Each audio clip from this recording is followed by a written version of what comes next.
Going to be 3 days of amazing stuff. Remember, no live show tomorrow, Thursday or Friday. God, it's so stoned. This is the Russ Belville Show. The Russ Belville Show is blogging and podcasting daily at radicalruss.com. Oh, like I said, no live shows until next Monday when we bring you the highlights of all the Hemp Fest and the CanaCon videos that we'll be taking this weekend.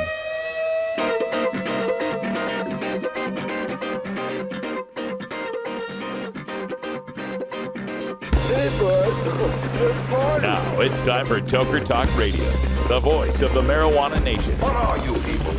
On dope? Where you can toke. I inhaled frequently. Or you can talk. I experimented with marijuana and didn't inhale. Or you can toke and talk. 10 federal criminal penalties for possession of up to 1 ounce of marijuana. While we talk about toke on Toker Talk Radio. So, by the way, when it comes to pot, if you're 40 years old, you live in a log cabin in Oregon, you got 12 giant pot plants in your backyard, have a ball. Live from beautiful Portland, Oregon at Rolla J Studios. Hey, this is great. Just like cannabis. Plus your calls live at 971-533-7111. They're walking on their pants with their cap on backwards, listening to Enema Man and Snoopy Poop Dog.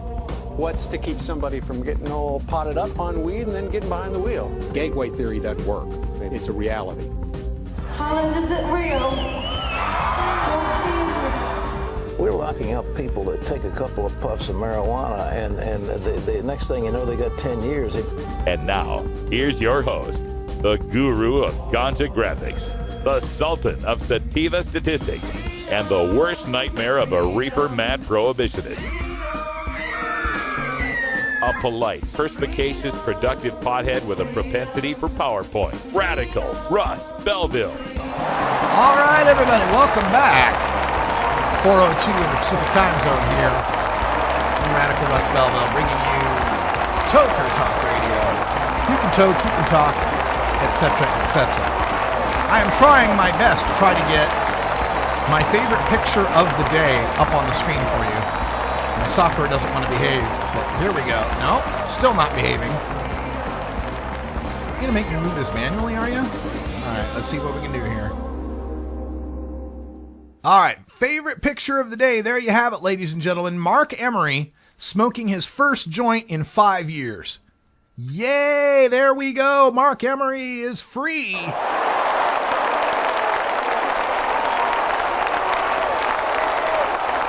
This was posted by the Cannabis Culture Instagram feed just 8 seconds ago. Mark Emery smokes his first joint after being released from prison. So I wanted to open up with that great news because, yesterday we had to kind of go out on really, really shitty news. And that was the suicide death of actor Robin Williams. And lost in the shuffle of that news, making it to the top of the headlines, there's other news in America today. And we are going to go off the warpath today. It's not really that far off the warpath, but we're going to go off the warpath today. And of course, that's our segment where we talk about something not drug war, something not legalization, right? We're going to go off the warpath, but this one's really not that far off the warpath. And that is the events that have been transpiring over the past 2 days in Ferguson, Missouri.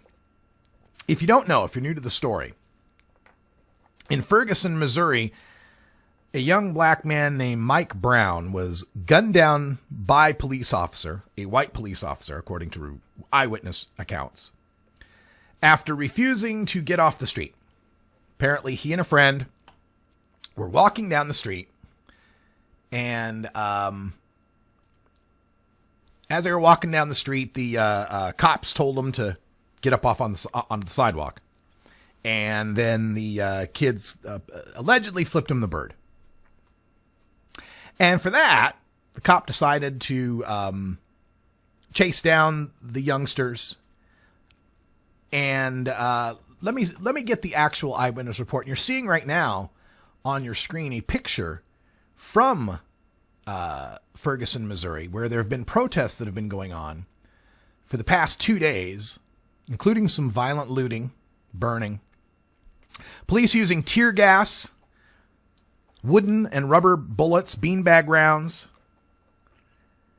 ordering the media out of the town, imposing a media blackout, and the latest news coming down, FAA instituting a no-fly zone over Ferguson. This is not how democracies operate. This is not what freedom looks like, people. This is tyranny. And I'm wondering, where are all those right-wingers? Where are all those Tea Partiers who are constantly bleating about the encroaching new world order and the one world state and the Illuminati and the federal tyranny? Oh, tyranny! Oh, tyranny! But we don't hear much from the right-wingers or the NRA about the need for everyone to be armed and open carry out there in Ferguson, do we? I wonder what the differences could be. Let's see if I can find another picture that would perhaps illustrate this for us. Here we go. End police brutality now. There's some of the citizens there in Clayton. This is downtown Clayton, where they are protesting what's going on. Here's a look at some of the armored vehicles, the tear gas on the streets last night in Ferguson.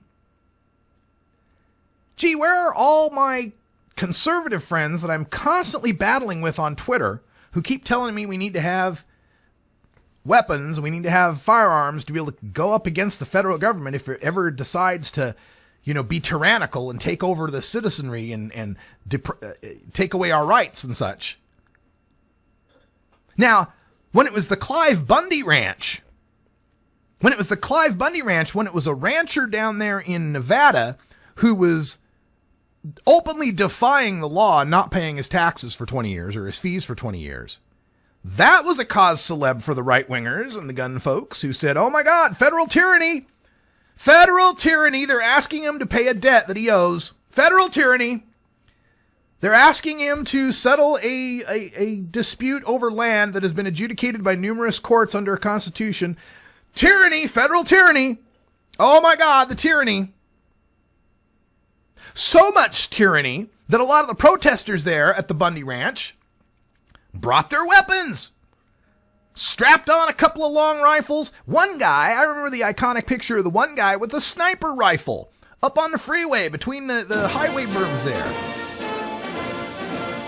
And now, a message from former President George W. Bush to remind the American people of our responsibility in our nation's war on certain American citizens using non-pharmaceutical, non-alcoholic, tobacco-free drugs. One major responsibility is to encourage people to use less drugs.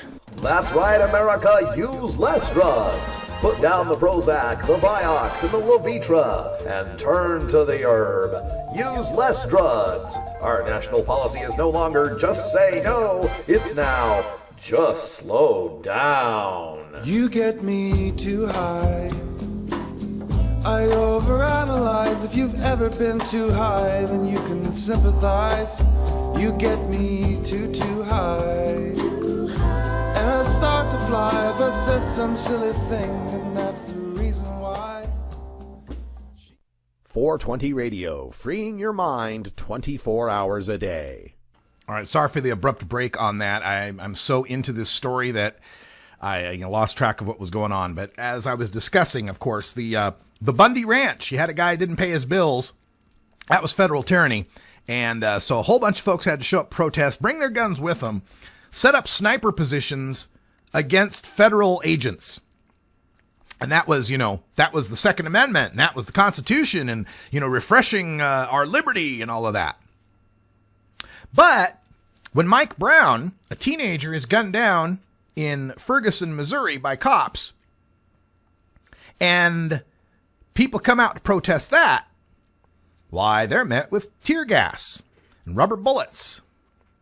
They're met with armored personnel carriers and cops in riot shields. When it's happening in Ferguson, for some reason, it's not about people standing up for their rights or protesting against a federal tyranny. I wonder what's different between them. Now, I guess you could say that, there was looting. There was some looting at night. And, after a protest, kind of turned violent. So that makes it different. That means we have to be completely violent and do shock and awe and, keep these people down. Maybe that's one difference. But let me give you the background here. Michael Brown was an unarmed 18-year-old black kid. This is from LA Times, and I'm paraphrasing. Who was shot multiple times and killed Saturday in a confrontation with a police officer in Ferguson, Missouri, which is a suburb of St. Louis. Now, here's what the cops say happened. The cops say, this is according to St. Louis County Police Chief, Brown was walking with a friend in the middle of the street when a Ferguson police officer tried to exit his vehicle. Brown pushed the officer back into the police car, then entered the car, and a struggle ensued over the officer's weapon. A shot was fired inside the car. The officer and Brown then exited the vehicle, and the fatal shooting occurred. Okay, so you're supposed to believe a black teenager is walking down in the middle of the street of Ferguson. Now, okay, maybe, that could be. I'll buy that. Him and his friend are walking down the middle of the street. Cop car pulls up, exchanges words with the kids. Cop tries to get out of his car, and I'm supposed to believe that the kid not only pushed the cop back into his car, but then jumped into the cop car, trying to get the cop's weapon, who shot the kid in the car, and then the kid got out of the car and he shot him again. The fatal shooting occurred. I'm sorry, passive voice. The fatal shooting occurred. That's what I'm supposed to believe. I'm supposed to believe for the first time in the history of young black teenagers, one of them tried to get into a cop car. That's what I'm supposed to believe. Here's what the witnesses say happened. Doran Johnson, a friend of Brown's, told Fox 2 that he and Brown were walking in the street. So this is Doran. This is the other kid who didn't get shot, right? He and Brown were walking in the street when the police car pulled up. The officer said to get the fuck onto the sidewalk. Johnson said the officer reached out of the car window and grabbed Brown around the neck. Another witness, Paget Crenshaw, said she saw police chase Brown. He ran for his life, she said. They shot him and he fell. He put his arms up. This is after he got shot, folks. He put his arms up to let them know that he was compliant and he was unarmed, and they shot him twice more. And he fell to the ground and died. I don't know, which one of those stories sounds a little more believable to you? That cops in Missouri, in St. Louis, were attacked by two black kids, one of whom tried to jump into the cop car? Or that a cop shot a kid and then shot him again, as two eyewitnesses testify. Folks, and here's the thing. It's not just that this happened. It's that in the aftermath of it, this police agency went full cover your ass mode. They would not release the name of the officer involved in the shooting.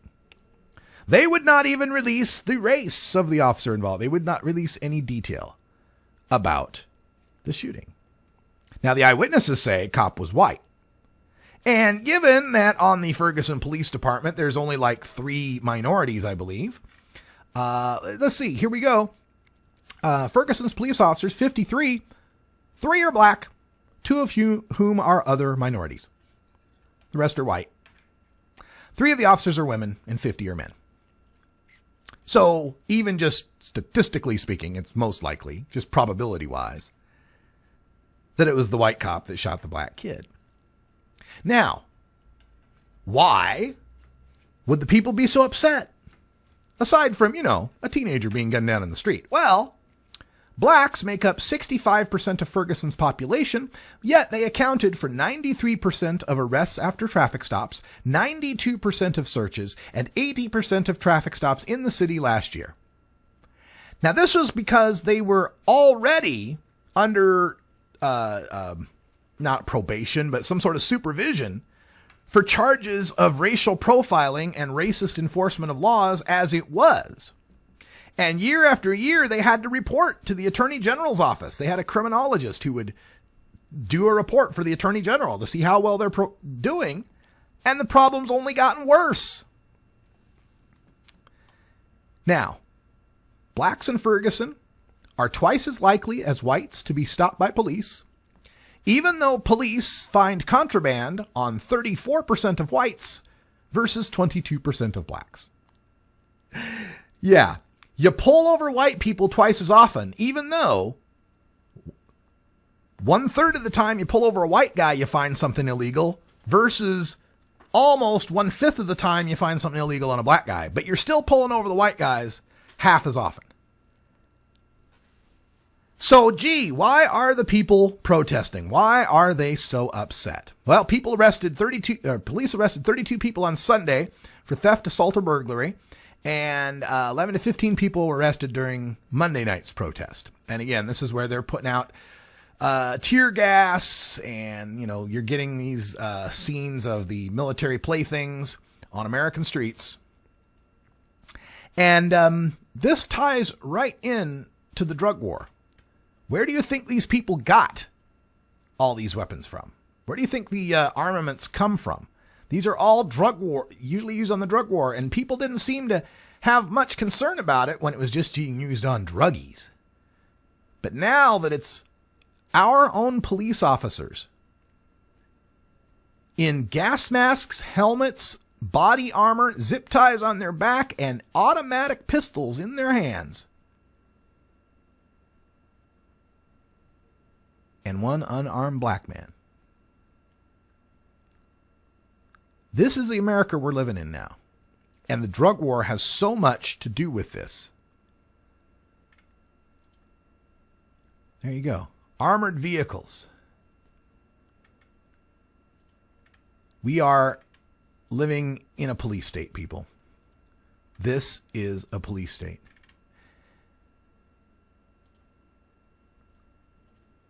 Trying to get more of these videos up for you. And there's one that's particularly heinous I'm saving here for a second, but let's see if I can get this one to go.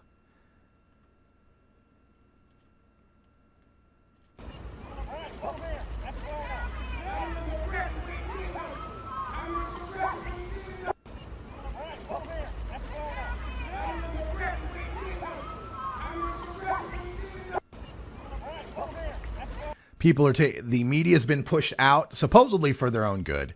But people are using social media to document. There's a lot of people taking pictures and making sure that this gets covered. Here's some more.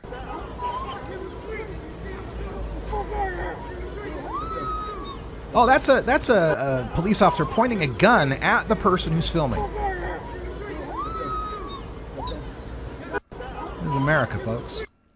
And of course, this got overlooked because yesterday there was the untimely death of Robin Williams. But this is going on in the Midwest. This is America. Midwest America, where this is happening, folks.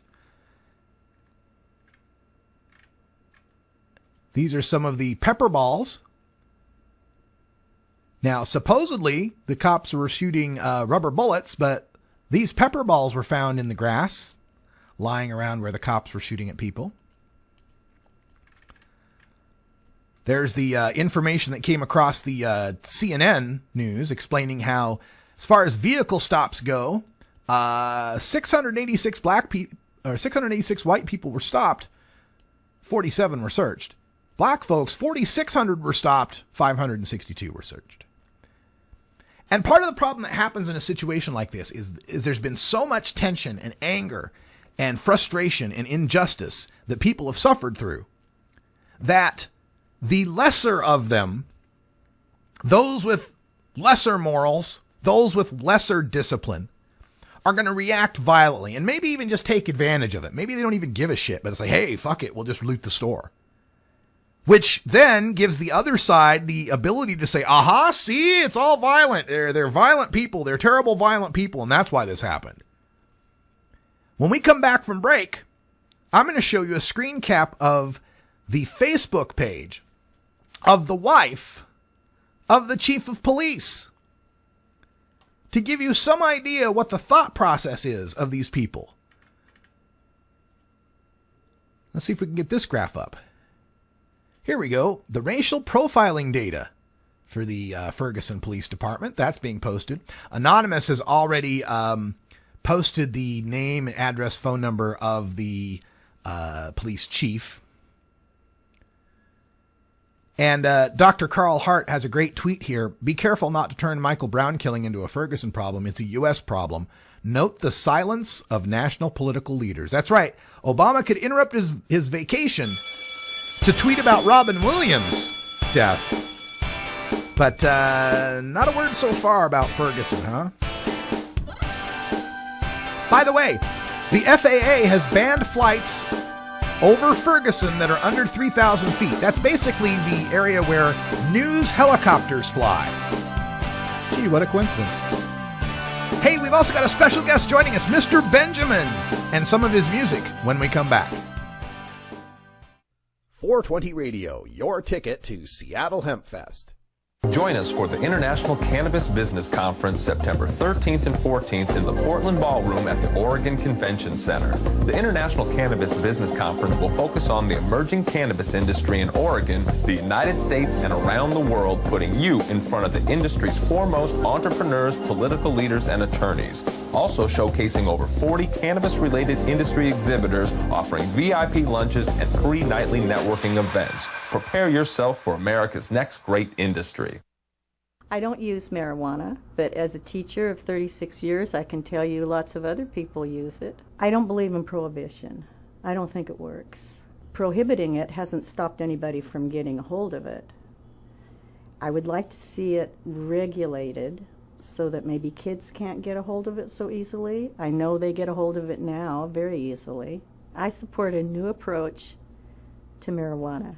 I support legalizing it. It's with us. It's not going to go away. And if we can get money through the taxation, we can also educate our kids about it. That's why I support it.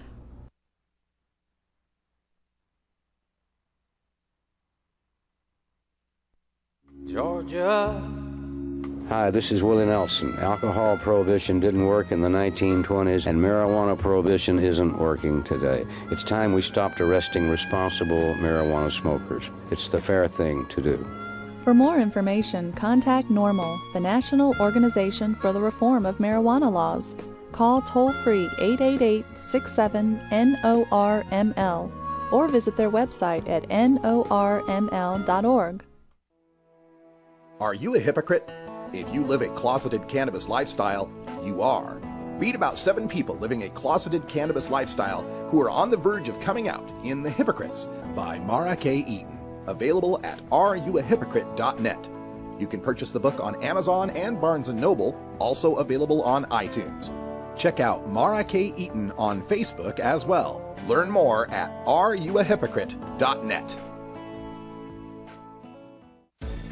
At Herbie's Cannabis Seeds, we pride ourselves on bringing you the best quality seeds from the world's most respected cannabis seed producers, all at the lowest online prices. You can find Herbie's seeds at herbiesheadshop.com. All cannabis seeds are sold as souvenirs and as a means of preserving cannabis genetics. Herbie's Seeds in no way intends to condone, promote, or incite the use of illegal or controlled substances. We strongly urge all prospective customers to check their national laws prior to placing an order. Herbie's Seeds at herbiesheadshop.com. Proud sponsors of The Russ Belville Show and 420 Radio.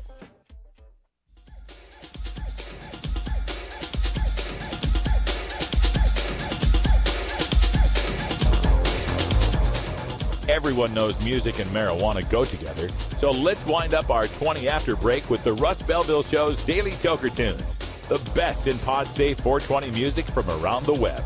Today is Electric Tuesday, featuring the latest in electronic dance music and other cutting-edge genres. Now, sit back and enjoy your Daily Toker Tunes. All right, welcome back, everybody. 24 after the hour. We got a special guest joining us here for Electric Tuesday. Mr. Benjamin, the People's Champ, is on the line. Hey, Mr. Benjamin, how are you?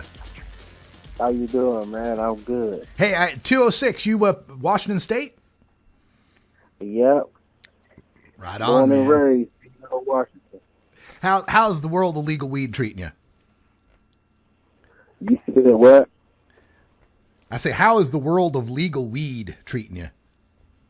Oh, man, it's treating us great, man. It's like we didn't hit the lotto out here or something.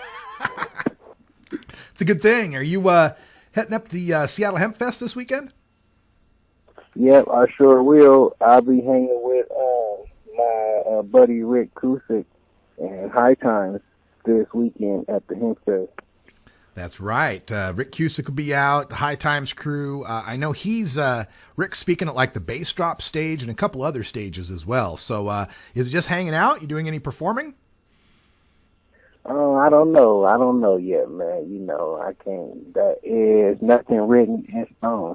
Yeah. We're doing it live, man. Every now and then, you know, something will happen. You end up jumping on a stage with a couple other guys. Good things happen at Seattle Hemp Fest. Man, I encourage everybody to come out to the Hemp Fest and have a good time.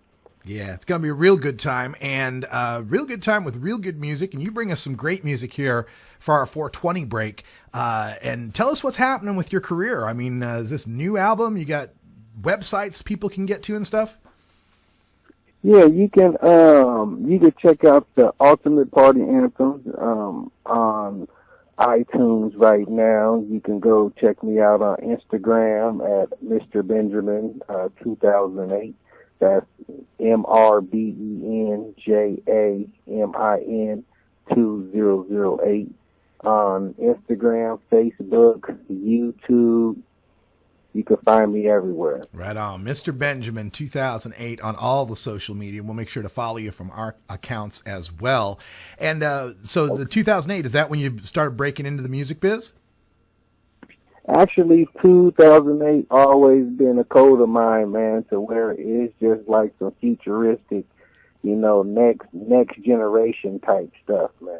Right on. Just a part of the name. All right. So, when did you get started in music biz? Well, I've been in the business, man, since around the late '90s, man. Coming into it as a youngster, following my big brother when they was managing SIBO and was down in the Bay Area with E40 and them way back then. I had to be about 14, 15, man, and I just grew up just basically, you know, a little bit in it, you know. Yeah. And what a cool time to come up too, you know, late 90s, early 2000s as the internet's blown up and, you know, the equipment it takes to make tracks gets so much cheaper. It's really opened up a whole new world to artists out there. Man, it opened up a whole new world once everything went viral. Yeah, that too. You know, a lot of the file sharing and YouTube and such. Do you just do music? Do you like to do videos too? Yeah, I do videos as well. I have about 50 videos you can actually check out on YouTube. I have a short film called The Trails that's out as well. You can also check out on YouTube. Right on. Mr. Benjamin 2008 on YouTube, I assume? Yeah, on YouTube. You can check me out on Django as well. Cool. Videos, music, all of that. All right, so this latest track is Smoke With Me, and I see it's called the Cannabis Remix, also featuring DJ Luciano. What can you tell us about the track? This track right here is exciting, electric. It gets you up, moves you, man. It moves you. That's all I can tell you. It Smoke With Me. All right. This track right here is it. Well, let's get it on. We're going to smoke with you. Mr. Benjamin, the People's Champ. This is Smoke With Me. Check out Mr. Benjamin 2008 all over the social media. And thanks so much for calling in, and I'll probably see you at Seattle Hemp Fest. You will see me, man, and thanks for having me on the show. 12th man Seahawks, you did? Yeah, well, I'm a Packers fan, but we can leave it at that. Oh, man. I'm a true 12th man. You know, we're playing Seahawks-Packers play the first game this year, you know. Yeah, I know. That's going to be a real good game, man. Yeah, man. I'm so sorry to have to put an L on you for the first game of the year. I'm so sorry about that. I don't think so, man. I don't think so, man. we shall see. Hey, I'll tell you what. We'll bet a blunt on it. How's that? I bet. All right, we're on. A blunt for the Seahawks-Packers game. This is Smoke With Me, Mr. Benjamin featuring DJ Luciano. Thanks for calling in, man. Yes, sir. Thank you for having me. All right. Put your weed in there. Smoke. Break the weed down. Break it down. All around. Pass it. Puff, give. Come on, let's get high in here. Rolling through the town, getting high tonight. Put your weed in the air. Smoke with me. Put your weed in the air. Put your weed in the air. Smoke with me. Put your weed in the air. Put your weed in the air. Smoke with me. Put your weed in the air. Put your weed in the air. Smoke with me. Put your weed in the air. Put your weed in the air. Smoke.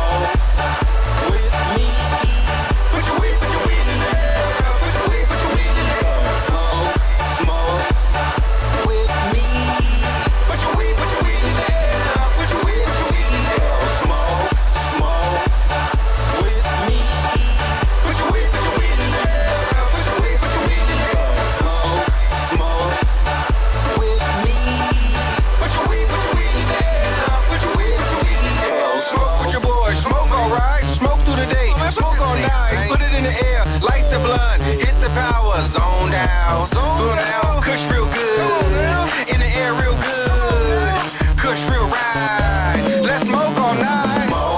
Smoke with me. Put your weed in the air. Put your weed in the air. Smoke with me. Put your weed in the air. Put your weed in the air. Smoke.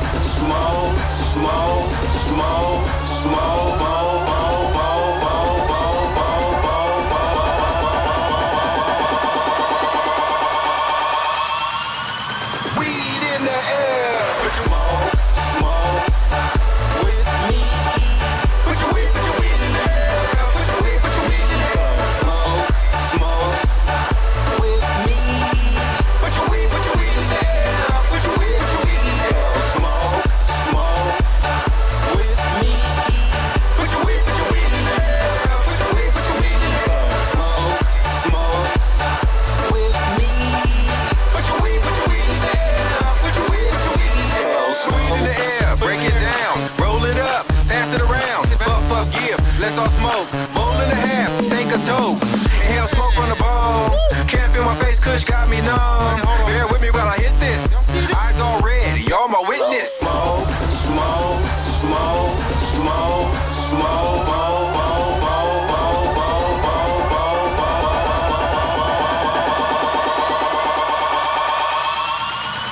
Weed in the air. Smoke with your folks, smoke with me. Town representative, I'm a G. Blaze with me, it's all good. Smoke real big for all the hoods. Back to back, smoke real tough. Inhale, exhale, can't get enough. Kush, Teflon tough. Hold it in for too long, gonna call your bluff. Smoke with me. Put your weed in the air. Put your weed in the air. Smoke with me. Put your weed in the air. Put your weed in the air. Smoke with me. Put your weed in the air. Put your weed in the air. Smoke with me. Put your weed in the air. Put your weed in the air.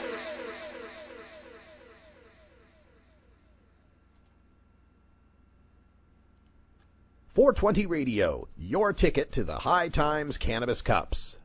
The Marijuana Business Association, or MJBA, are proud sponsors of the Russ Belville Show.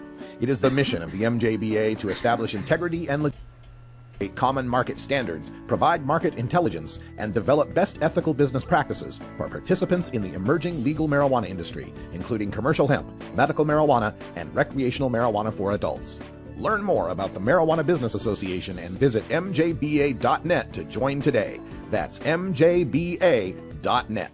The law offices of Omar Figueroa would like to remind you to stand up for your rights. If you are detained or arrested, treat law enforcement with respect and stand up for your rights by repeating, "I respectfully invoke all of my legal and constitutional rights. I do not consent to any search and seizure. I want to remain silent, and I want to speak with my attorney." Please contact the law offices of Omar Figueroa at 415-489-0420 or 707-829-0215 or on the web at omarfigueroa.com. 420radio.org is proud to replay a cannabis broadcast with John K. and Scott W. from Prince Albert, Saskatchewan, Canada. A cannabis broadcast was created to spread the truth about cannabis as well as inform the public about the fallacies and hypocrisy involved in the war on drugs. Catch the replays Friday at 10 Pacific on 420radio.org. You know Herb Thrasher from the Herb Thrasher Flower Hour. Now get ready for Herb Age Designs for the proud cannabis consumer. Herb Age Designs, lifestyle gear for the 420 friendly. Herb Age Designs, we've got Frisbee golf discs and durable hemp gear. Herb Age Designs, we've got shot glasses, drinking glasses, coffee mugs, and beer cozies. Check us out on Facebook and online at herbagedesigns.com and follow Herb Age and Herb Thrasher on Twitter. Welcome back, everybody. 35 after the hour, and I'm going to continue to stay off the warpath on the developments that are occurring minute by minute in Ferguson, Missouri, a suburb of St. Louis. And for those of you just joining us, I'll remind you of the story. This was an incident that took place in the road Saturday in Ferguson. Witnesses tell the news channel 4 that Mike Brown, was unarmed. 18-year-old Mike Brown was unarmed and had his hands in the air when he was shot multiple times by a Ferguson police officer. According to Doran Johnson, a friend of Michael Brown, the officer told the two of them not to walk on the street, reached out and grabbed Brown. The officer shot again, and once my friend felt that shot, he turned around and put his hands in the air, said Johnson. He started to get down, and the officer still approached with his weapon drawn and fired several more shots. Now, of course, the cops say that Brown pushed the officer back in. The officer was merely trying to get out of his car, that Brown pushed him back into the car, physically assaulted the police officer. Officer fired one time in the car and then fired multiple times outside the car. Cops won't say how many times Brown was shot or whether the autopsy showed that Brown was shot while he was on the ground, as the witness claims. It has not yet been determined if the officer who shot Brown broke the law and will be charged with a crime. A vigil was held Sunday to honor Brown, but the vigil quickly turned violent with hundreds of people rioting and looting in Ferguson Sunday night. Protesters took to the streets Monday morning for a peaceful protest. Governor Nixon is calling for a federal investigation of the shooting. In other late-breaking news, the FAA no-fly zone of 3,000 feet and below over Ferguson, you know, the area where media helicopters fly, has been lifted. The FAA has lifted that. I'm still looking up the latest news on that. And an hour ago, President Obama finally released a story about Michael Brown's death. Much later than, of course, Robin Williams' story. Let's see what we got here. The death of Michael Brown is heartbreaking. Those words tonight from President Obama as the president offers his condolences to the family of the unarmed teenager killed in a deadly police shooting. Good evening, everyone. I'm Jasmine Huda. And I'm Sharon Reed. The president says the Department of Justice is investigating Mike Brown's death. As News 4 has been showing you and telling you, and many of you have experienced firsthand, there have now been 4 days of unrest since the deadly shooting. There have been riots, looting, and protests. In a statement released this afternoon, President Obama says we should comfort each other and talk with one another in a way that heals, not in a way that wounds. That's video from KMOV in St. Louis. Here's some special coverage from them on tear gas being used on the crowds. Frightening night for people along West Florissant Avenue in Ferguson. Police and crowds of people went toe-to-toe again on Monday near the Quick Trip that was looted before it burned to the ground. You can see the smoke from the tear gas canisters used to clear the crowds. News 4's Deanna Zoga is following back at the scene with people who live just steps from where all of this happened. Yeah, police were out here trying to break up the crowd. They were telling people to go home, but for some people, home was right behind police lines. people were being shot with rubber pellets. Patricia Bynes took this photo not far from her home in Ferguson after driving into a chaotic scene Monday. I just saw people running, like grabbing their legs, grabbing their arms, talking, ow, ow, and I said, what's wrong? I got shot with this. They showed me the little orange little pellet thing. Bynes says she began offering young people rides, about 6 in all, who were either lost or did not know their way around police lines. You can tell who was scared and who was trying to get home, and you can tell who was not. When it gets dark, I don't want these kids being caught running scared and the police thinking maybe they're trying to rob or something in the neighborhood. In that same subdivision, Kimberly Gregory and her son hunkered down. She participated in a town hall meeting but then stayed in the rest of the night, listening to helicopters in the air and popping sounds on the ground. I asked her if she was scared. I most definitely, but I'm not fearful to the fact where I would allow this to prevent me from living my daily life. Like I said, I'm prayed. I stay prayed up, and I will always encourage everyone. Let's pray. Let's come together. You have some really good people out here protesting, venting. Then you have others, I call them the knuckleheads, who just want to provoke the police at this point, and that's not going to be a good situation for anybody. Bynes, a Democratic committee woman, documented her experiences on Twitter last night. She said she wanted to get the people who are scared out of the way because it just would have made the situation worse. Reporting live in Ferguson, Deanna Zoga, News 4. So some more of the news from KMOV St. Louis. That's from a couple of hours ago. And some other details that I wanted to make sure that we got to. First of all, well, there's Mark Emery smoking his first joint. But this is a post on Business Insider, the terrifying result of the militarization of police. And this is being written by Paul Zoldra for Business Insider. And let me just open up with his first paragraphs. While serving as a U.S. Marine on patrol in Afghanistan, we wore desert camouflage to blend in with our surroundings, carried rifles to shoot back when under enemy attack, and drove around in armored vehicles to ward off roadside bombs. We looked intimidating, but all of our vehicles and equipment had a clear purpose for combat against enemy forces. So why is this same gear being used on our city streets?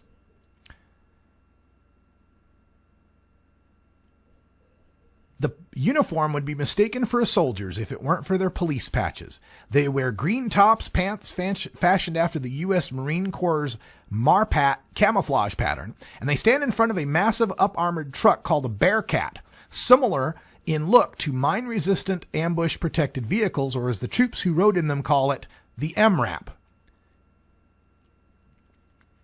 Putting aside, here's the photo as well. He says they have short-barreled 5.56 millimeter rifles based on the military M4 carbine with scopes that can accurately hit a target out to over 500 meters. On their side, they carry pistols. On their front, over their body armor, they carry at least 4 to 6 extra magazines loaded with 30 rounds each. And this is all thanks to the drug war, people.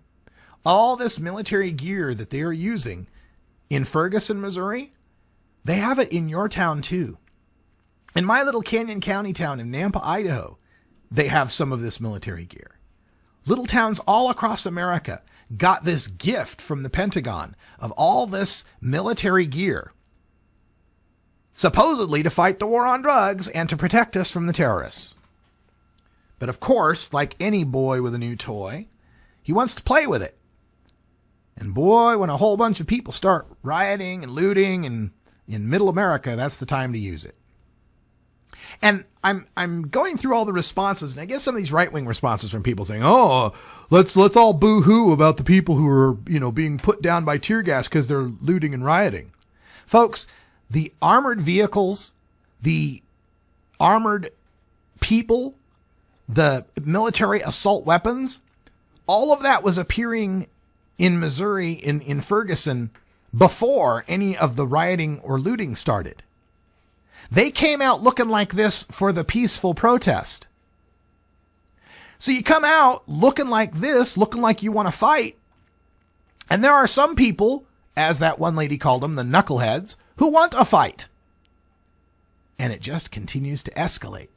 And then those folks on the right wing can say, see, they're all violent. Well, folks, I remember after numerous sporting championships in places like LA or Boston, Vancouver, BC, where they didn't get the Stanley Cup or something, where there was rioting. There were people burning tires and flipping cars and breaking store windows and stealing stuff. Don't seem to recall any of them getting shot by pepper spray and rubber bullets and such. Gosh, what could be different about the people in Ferguson than the people in LA or Vancouver, BC? What factor could be different? Let me give you a clue. This is a screen cap that was taken. Inferno23 has posted it. And it's a screen cap from the, I don't know, it looks like a Facebook thing, maybe, of the wife of the chief of police there. Her last name's Nardi. And there she is. And she's got a nice little post up here where she posted one of the pictures of cops with German Shepherd dogs facing a line of black people with their arms up in the air. And the only way you can tell that photo wasn't taken in 1964 is because it's in color. And here's what she had to say. They are feral and violent. They murder each other. They murder their unborn babies. They murder white people. They hate police officers and murder some of them, even black ones. They destroy neighborhoods and entire cities with garbage and drugs. They live their lives off the hard-earned tax dollars of other Americans. Yet somehow, they are the victims. What insanity is that? Gosh, Mrs. Nardi, I think that insanity is called racism. Rank, naked, unabashed, unfiltered racism. She sees 2 white cops with a dog and a line of 18 or 19 black people and assumes all of them are murderers who've had abortions and take drugs and litter and murder police officers and are all on welfare. Can't get much more racist than that, Mrs. Nardi. Looking for the latest updates on Twitter, getting some more photographs coming across. These are some of the wooden pellets fired by police officers against peaceful protesters. Those are the wooden pellets fired. Nice pictures here.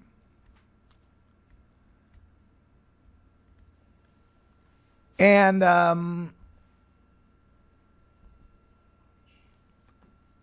there's another police line. This one with the 3 black cops in Ferguson in it.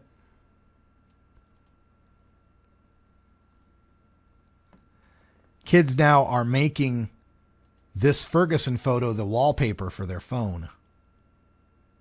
This young black man standing amongst the tear gas. It's just insane. Just like this guy says, this looks like a picture from the 1960s, but it's not.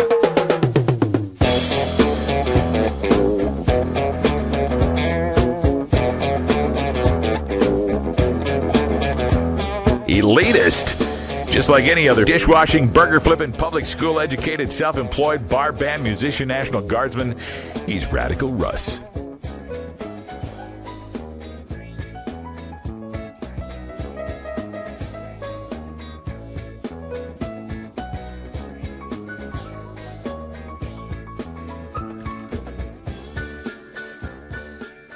.420 Radio, turning red states and blue states green. At Royal Queen Seeds, we've got premium feminized cannabis seeds, including auto-flowering varieties for the medical cannabis user. We've got bulk shipments available and new CBD oil. Plus, we accept payment in Visa, MasterCard, and Bitcoin, as well as other methods. Check out our website at royalqueenseeds.com for more information. We are located in the Netherlands, and we have online grow experts ready to help you now at Royal Queen.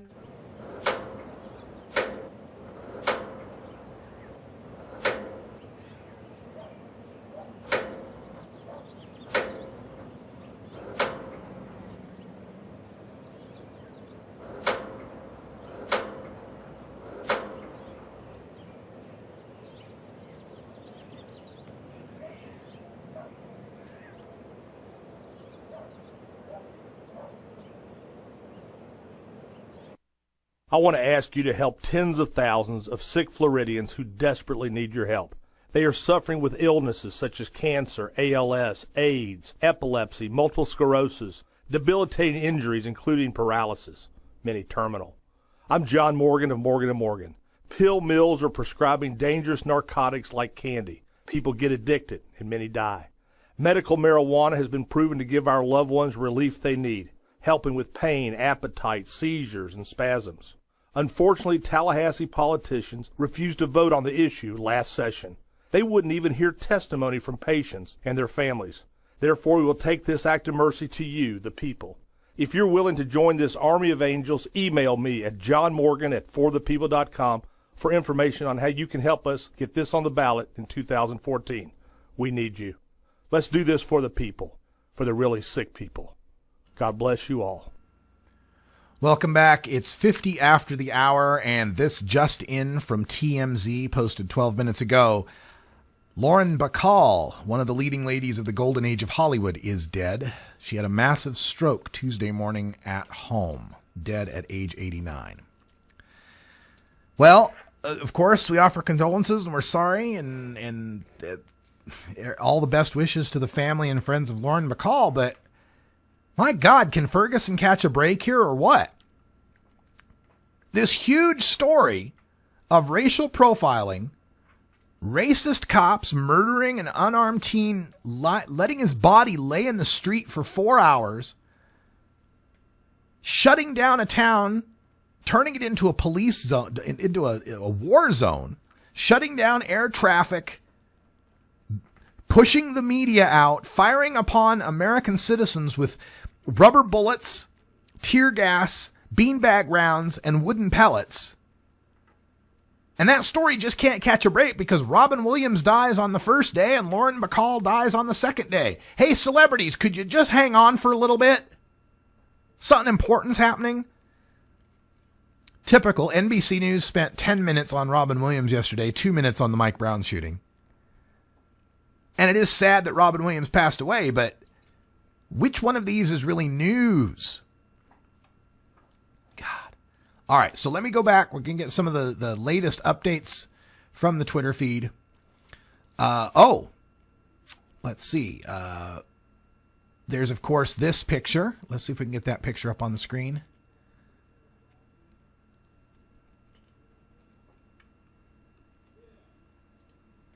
Let's see, go with this here. It's a video posted.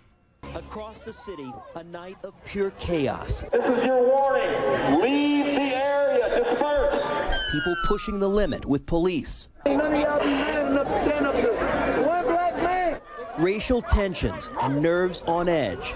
Even an officer we caught on camera gave in to his rage, calling protesters animals. Listen. Bring it. Bring it. Many here are angry about what witnesses say was an unprovoked attack on an unarmed teenager. Michael Brown, shot and killed Saturday by a Ferguson police officer. We watched as a struggle played out Sunday night. Some protesters who took to the streets trying to keep the peace while taking a stand against police. This is really a peace march. It's nothing to start to hurt a police officer. This is all about peace. It's not a peace march anymore. I mean, you hear what's happening. You see these confrontations between people and police officers. Yes, and it done got outrageous. Others who simply came to cause trouble. All right, police are still stationary right now, but I want to show you what's happening over at that JC Wireless. People broke through the glass, and right now you can see people running in and out, apparently looting that store. Cell phone video captures the frenzy of stores being looted. Some people threw rocks and bottles. The sound of gunshots rang out several times Sunday night. We had to take cover. All of this started as a peaceful march Sunday for Michael Brown's family. You took my son away from me. You know how hard it was for me to get him to stay in school and graduate? You know how many black men graduate? Not many. Because you bring them down to this type of level where they feel like I don't got nothing to live for anyway. They're going to try to take me out anyway. The victim's friend says they were walking together when Brown was stopped by a police officer. Witnesses say the teen had his hands in the air at the time he was shot and killed. But police tell a different story, that Brown instigated the altercation, physically assaulting the officer while in his car and struggling to take his gun. The unanswered questions sparked people to take action. We out here, we hold it down for the community, Caucasian, African American, Asian, everyone. It doesn't matter what color you are. People, get out here and support your people. Police made several arrests, several hours of insanity, for the moment distracting from the greater call for justice. Now, I think it's somewhat telling that the police department posted the mugshots and the names of the looters as fast as they could. As soon as it happened, bam! Boy, they got those looters posted up as soon as they could. The name of the cop who murdered the 18-year-old boy, that's still secret. They said they were going to announce it. They said they were going to make an announcement of the name today at 11, and then they reneged on that, saying that there had been threats on this officer through social media. And so they're going to continue to keep his name private, secret. You know, because we fear for his safety. Apparently, we don't fear for the safety of young black men with their hands up. But the cops that shoot them, yeah, we gotta worry about their safety. So there you saw the video where on CNN, one of the cops is saying, "Bring it, you fucking animals. Bring it." Yeah, that's exactly the way you want to kind of calm down a racially charged situation, especially if you're a white cop talking to black people. Bring it. Now, here's an interesting tweet I'm getting across on my Twitter feed. This person saying, let's grant Ferguson the same respect shown to angry white guys waving guns at federal agents and refusing to follow the law. And another one follows with, if you're still in favor of handing our guns over to the government after Ferguson, you're a fool. Well, all right.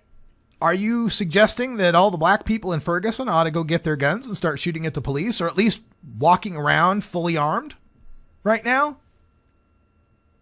Because again, we didn't see this kind of response at Bundy Ranch, did we?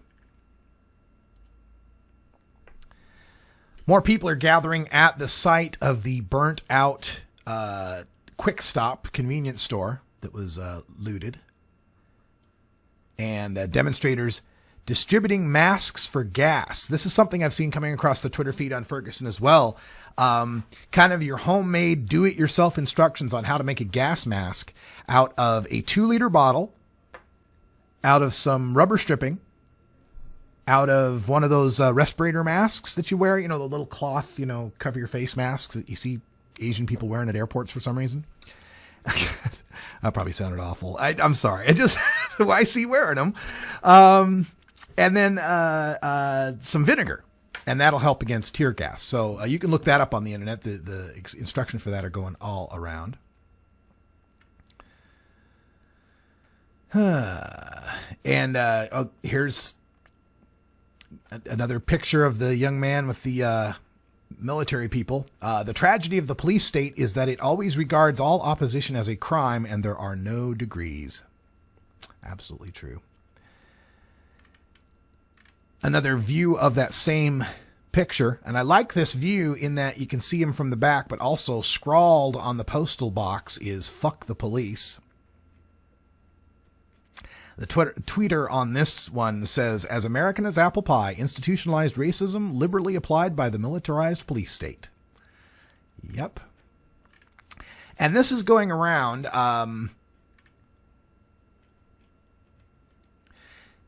The Ferguson Police Department chief will not release the name of the officer involved in the Michael Brown shooting.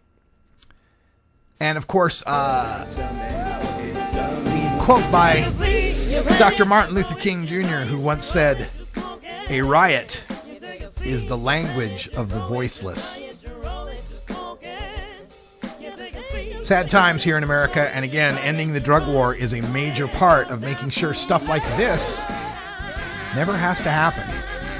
So much of this drug war has militarized our police and put them in a mindset of the people as the enemy. And thanks to the institutionalized racism of America and the way that we are so separated as black and white, it has fallen disproportionately on black people and Latinos. And that has led to the police thinking, like that one cop, that they're fucking animals. That they're somehow different. That somehow the crime and the poverty that they're subject to is their fault, rather than the legacy left to them by white folks. Oh my God. This is the Russ Belville Show.